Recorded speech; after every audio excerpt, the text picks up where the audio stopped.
Hello guys, I'm your host Prateik. So here we are with the third tutorial of our frequently asked session.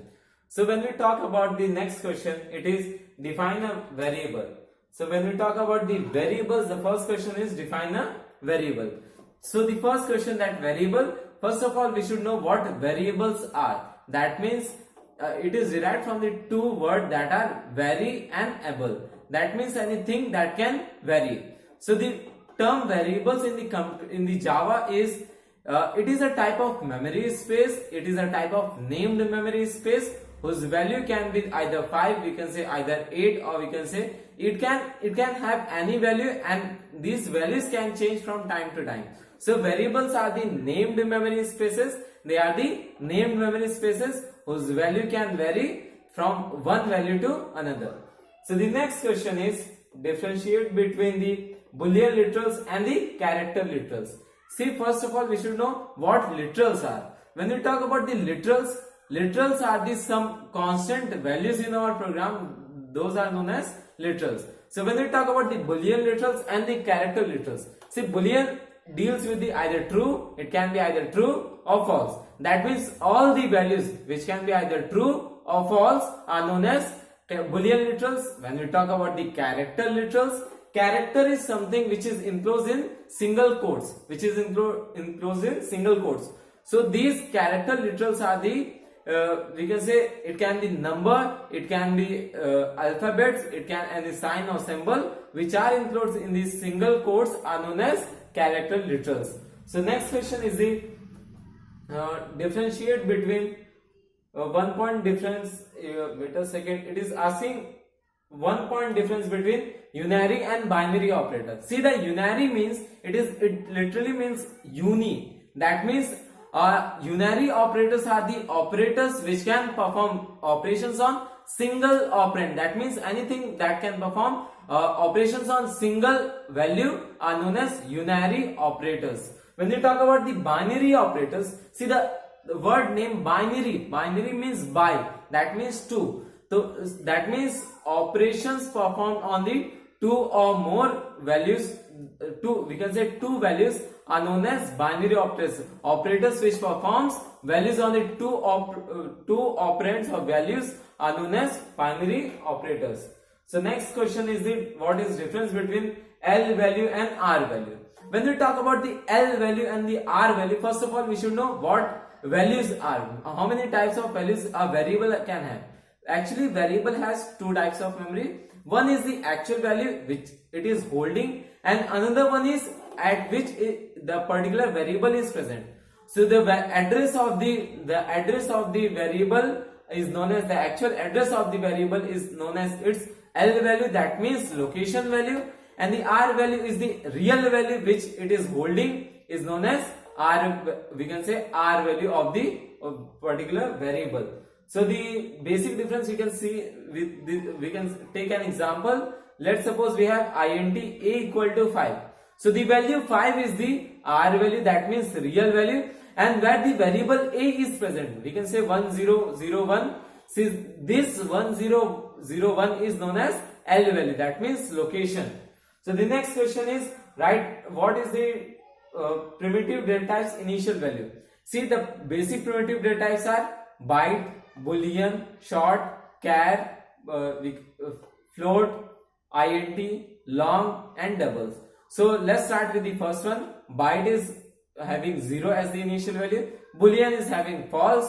Then we move to the short. Short is having 0. Char is having single quotes. Then move to the f, that means float. It is 0.0f. Then when we move to the int, it is 0, long 0, and double is 0.0d. So the next question is define instance variable. Okay, when we talk about the instance variable, see, these are the variables having the single block for each object. These are the variables present with, these are the global variables, and every object we create, that means a number of objects we create, the number of copies of instance variables are present. These are the copies, we can say these are the variables that are attached to the object, and number of objects we create, the number of instance variables are formed. Then next question is differentiate between instance and class variable. When we talk about the instance variable, see, these are the variables which are number of copies of the object equal to number of copies of the instance variable. When we talk about the class variable are the variables which remain constant for the number of objects. That means if we create 10 objects, instance variable will have 10 copies and the class variable have only 1 copy.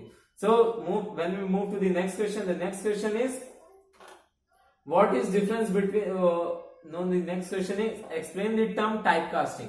When we talk about the typecasting, there are various types of data types present in our program.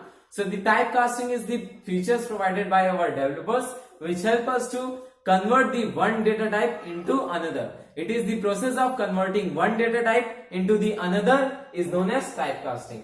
So the next question is, what do you mean by type conversion? How implicit type conversion is different from explicit one. So when we talk about the type conversion is something which help us to convert one data type into another. And when we talk about the implicit and explicit, see, implicit type conversion is something done by the computer itself, the compiler itself, and explicit is done by the external sources. That means when we do a type conversion by our will, that particular type conversion is known as explicit type conversion. That particular type conversion is known as explicit type conversion, and the implicit one is done by the computer. So the basic difference between implicit and the explicit one is, implicit is converted by the compiler itself. When we talk about the explicit is changed by the user itself. So the next question is, what is compound statement? Give an example. When we talk about this statement is a set of we can say set of characters, or we can say it is a set of instruction is known as statement. And when we talk about this set of statements, they form a compound. So these are known as compound statement. When one or more statements are enclosed in pair of braces, that means when we open up braces and write all these statements, then close the braces, this particular block is known as compound statement or block. The next question is, what is the use of operator new? New operator is used for allocating new memory spaces in our program. So see, we can say let's suppose array. In array we have we use new character to form array of our particular size. So the operator new, the basic user of operator new is to create memory space. So the next question is, what is the use of static in the main method? Main method is something which is executed by default. So the static is basically used for the functions where we need not to create objects. So we attach static to the main method so that computer can compile main method. We can say computer can compile the main method by its own. So the next question is, what is the difference between single equal to and double equal to? That means equal to and equal to operator. So when we talk about the equal to, this particular is the assignment. That means it helps to assign a value to a variable. We can say a equal to 5. A equal to 5. That means 5 value will be transferred to a. That means this provide a value.